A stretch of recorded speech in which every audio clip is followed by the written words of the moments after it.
Assalamualaikum Sobat Football United.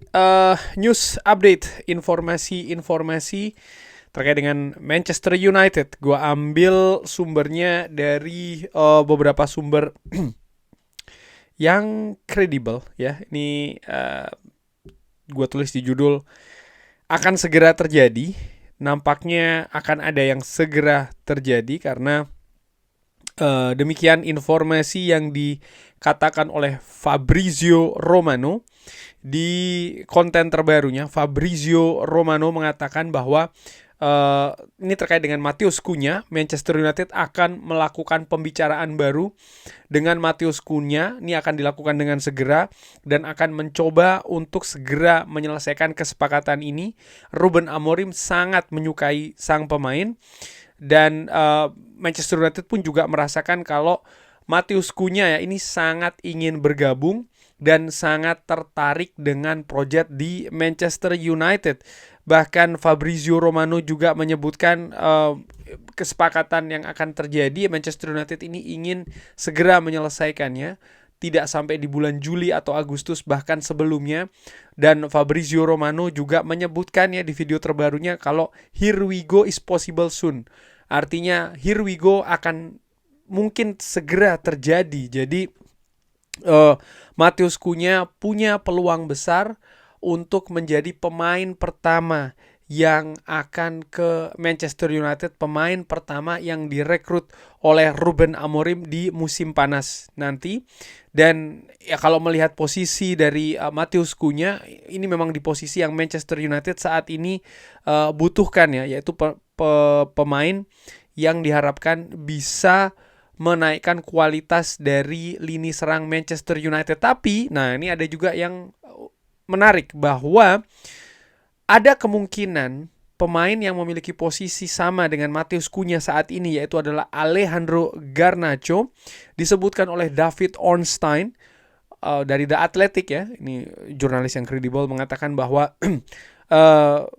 cabutnya Alejandro Garnacho ini bisa jadi terjadi di musim panas ini kalau ada proposal yang menarik untuk Manchester United dan juga oleh Garnacho. Jadi ketika ada klub datang membawa proposal ke Manchester United, membawa proposal ke Garnacho yang memang menarik, proposal tersebut menarik dari dua kubu ya. Artinya Manchester United menilai oke, biaya transfernya bagus, Garnacho pun juga kesepakatan personalnya oke, peluang Garnacho untuk cabut ini juga ada. Disebutkan demikian oleh David Ornstein. Artinya tidak aman dalam tanda kutip posisi dari Alejandro Garnacho.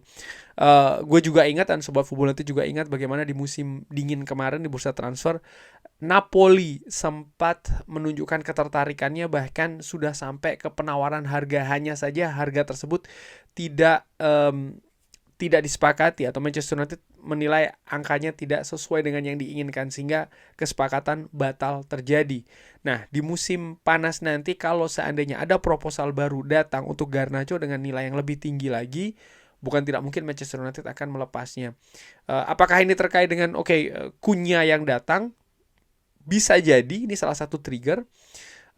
Tapi bisa jadi juga dengan datangnya Cunha di sisi lain ya, bukan berarti maka akan ada pemain yang disingkirkan, karena ini juga sering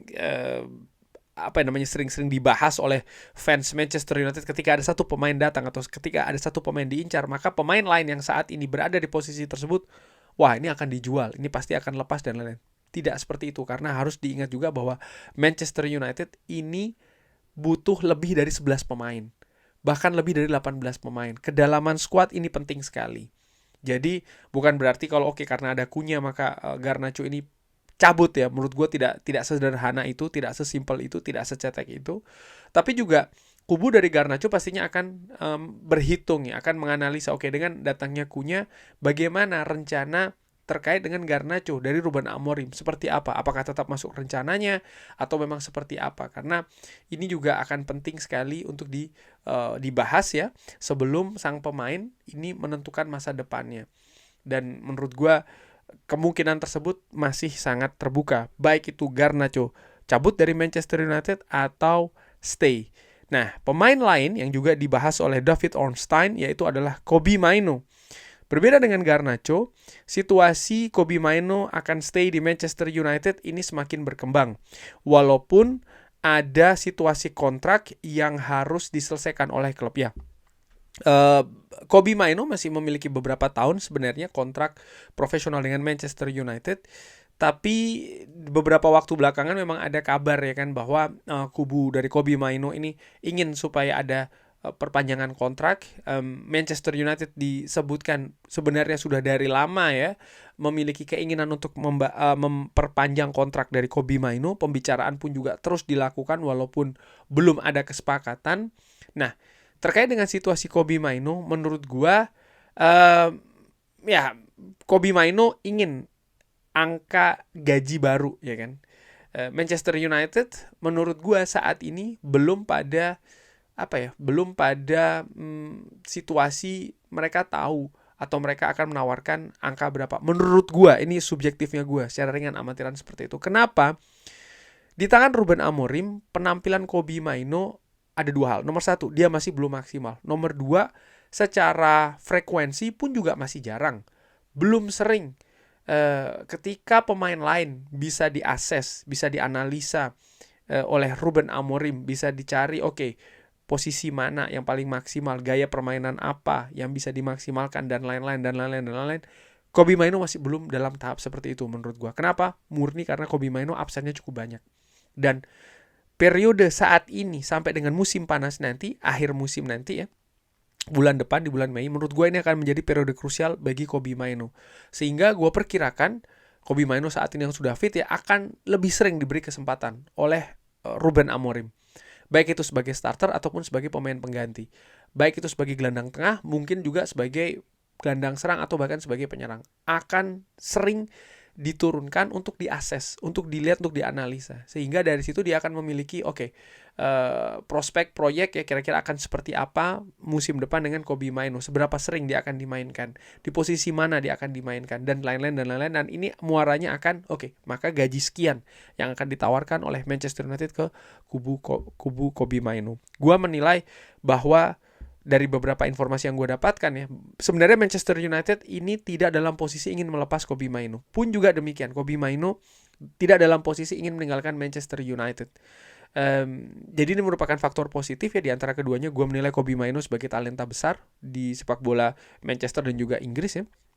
Cuman ya tentu saja tidak hanya semudah sang pemain ingin stay, Manchester United ingin supaya pemain itu tetap berada di Manchester United, boom, kontrak ditandatangani. Tidak semudah itu. Ada beberapa proses menurut gua yang harus dijalani dan nantinya juga harus disepakati.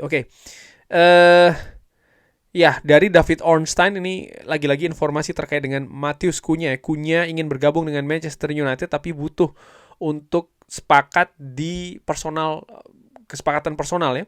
Dan kalau itu terjadi, maka Manchester United butuh mengaktifkan release clause. Kontak dengan Wolves ini belum dilakukan, tapi ini tidak dibutuhkan sebenarnya karena secara teknis ini tidak ditutup. Dan ada ekspektasi kalau ini akan semakin cepat berkembangnya kesepakatan ini. Ya, menurut gue yang paling krusial sekarang yaitu adalah kesepakatan personal dengan Matheus Cunha. Ketika kesepakatan personal ini sudah bisa diraih, maka selanjutnya Manchester United tinggal memenuhi angka 62,5 juta pounds yang ditetapkan sebagai release clause dari Wolves ya. Nah, Fabrizio Romano di konten terbarunya juga menginformasi kalau Manchester United ini akan juga berupaya ya untuk misalnya melakukan cicilan installment. Mungkin tidak dalam 1 atau 2 tahun, mungkin bisa jadi lebih dari itu. Dan menurut Fabrizio Romano dan menurut gue juga ya dari beberapa informasi yang gue dapatkan, hal ini sangat normal, sangat lumrah bahwa memang ada pembayaran itu yang tidak dilakukan secara sekaligus. Kenapa? Bukan terkait dengan klub punya duit atau tidak punya duit, bukan karena itu, tapi ada aturan PSR. Yang aturan PSR ini mengikat setiap periodenya. Banyak klub ya ingin supaya tetap leluasa melakukan spending atau pengeluaran untuk pemain baru di transfer market. Dan mereka mungkin butuh ruangan lebih dari sisi finansial karena mungkin ada beberapa pemain yang didatangkan dengan angka tinggi. Lalu bagaimana caranya? Ya tidak dibayar sekaligus tapi dibayar beberapa terms supaya masih ada ruangan ya di PSR untuk klub tersebut mendatangkan pemain-pemain lain. Jadi ini sesuatu yang sangat normal. Jadi kalau kesepakatan personal sudah diraih dengan Matheus Cunha, selanjutnya ya tinggal pembicaraan terkait dengan pembayaran release clause antara Manchester United dengan Wolves, dan ini diperkirakan sekali lagi akan berjalan dengan cepat. Terkait dengan lini serang, David Ornstein pun juga mengatakan bahwa Rasmus Højlund kemungkinan untuk cabut di musim panas ini merupakan hal juga yang mungkin. Nah, tergantung juga menurut gue ya, berapa tawaran yang datang untuk Rasmus Højlund, karena Manchester United punya batasan angka PSR. Manchester United tidak bisa atau tidak pada posisi bisa menerima kerugian ya di PSR.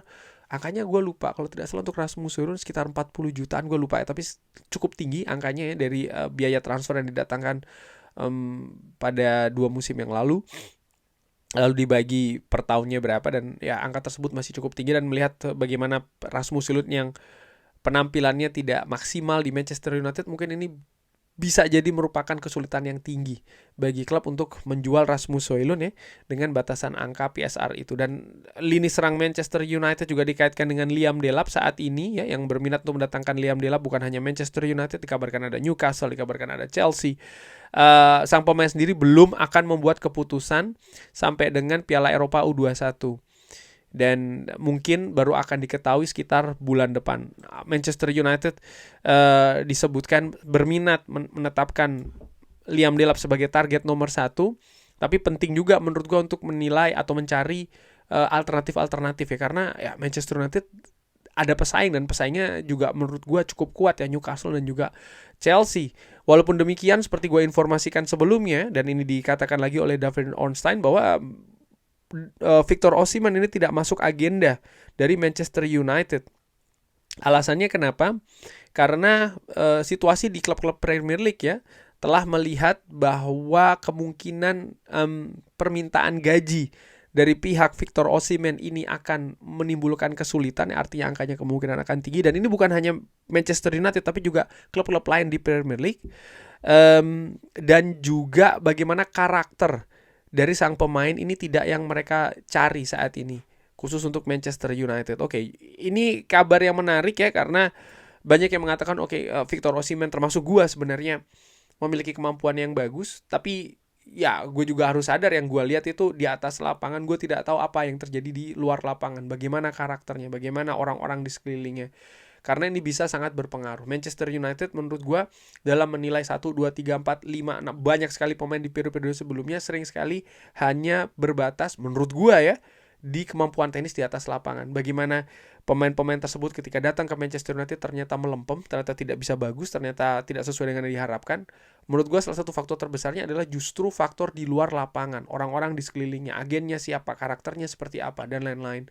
Dan mungkin faktor ini juga yang Manchester United analisa, ases terkait dengan situasi Victor Osimhen, lalu diputuskan tidak mendatangkan atau tidak bahkan berusaha untuk mendatangkan Victor Osimhen. Kabar terakhir, bagaimana Manchester United ini mendiskusikan ini dari Fabrizio Romano di Give Me Sport, mengatakan bahwa pemain tengah Ederson ya, yang saat ini memperkuat Atalanta, ini dikaitkan dengan Manchester United. Gue akan ke beritanya dulu. Manchester United ini mendiskusikan ya dengan klub terkait dengan Ederson, termasuk juga dengan Ruben Amorim. Manchester United telah mengkontak atau melakukan komunikasi dengan kubu pemain ya beberapa bulan yang lalu untuk menunjukkan bahwa mereka ini tertarik ya, dan dia dilihat sebagai pemain tengah yang top, sebagai kandidat untuk mengisi lini tengah Manchester United. Atalanta ingin 45 juta lebih untuk Ederson. Ederson saat ini valuasinya ada di angka 50 juta euro. Jadi menurut gue ya wajar ya kalau Atalanta ingin 45 juta euro, setidaknya angka itu. Pemain ini berusia 25 tahun, berposisi sebagai gelandang tengah dari Brazil tentu saja. Sudah cukup lama membela Atalanta, 3 tahun, transfer dari Salernitana ya di tahun 2022. Sebelumnya dia memperkuat Salernitana di Italia, sebelumnya di Corinthians. Ya, merupakan salah satu gelandang bagus tentu saja di posisi gelandang tengah dan juga gelandang bertahan. Tapi apakah dia akan datang ke Manchester United? Menurut gue ini tergantung Casemiro. Manchester United punya investasi yang tinggi dengan Casemiro, angka gajinya. Dan kalau Manchester United bisa melepas Casemiro, artinya ada klub yang tertarik untuk membeli Casemiro ya. Manchester United akan bisa menghemat pengeluaran gaji, di samping juga ya mungkin ada pemasukan yang bisa datang ya untuk Manchester United bergerak di bursa transfer. Dan gua menilai dari umur Ederson 25 tahun, ini nampaknya berita yang valid yang disebutkan oleh Fabrizio Romano bahwa memang pihak Manchester United, manajemen Manchester United ini berminat untuk mendatangkan Ederson, tapi ada keterbatasan menurut gua saat ini. Dan ini berbeda ya dengan situasi Liam Delap dan juga Matheus Cunha yang disebutkan bahwa Manchester United bisa mendatangkan pemain ini tanpa butuh pemasukan keuangan dulu. Kenapa? Karena apa yang dilakukan di musim dingin kemarin, nampaknya Manchester United ini betul-betul mengumpulkan kemampuan finansial untuk bisa bergerak untuk mendatangkan pemain lini serang. Tapi untuk posisi-posisi lain Manchester United butuh untuk melepas pemain lain dulu. Bisa jadi Casemiro ataupun Rashford ataupun Anthony, Jadon Sancho misalnya, Tyrell Malacia, sebelum Manchester United ini bisa bergerak di bursa transfer musim panas nanti. Lini tengah menurut gue lini yang juga butuh diperbaiki oleh Manchester United tentu saja ya. Tapi yang paling terbesar menurut gue faktor pergerakan di lini tengah ini nanti ditentukan oleh Casemiro. Menurut gue seperti itu. Terima kasih sudah menyaksikan. Bagaimana menurut Sobat Football United? Seperti biasa silahkan drop di kolom komen. Terima kasih sudah menyaksikan. Sekali lagi jangan lupa like, sholat, dan juga subscribe. Wassalamualaikum warahmatullahi wabarakatuh. Thank you.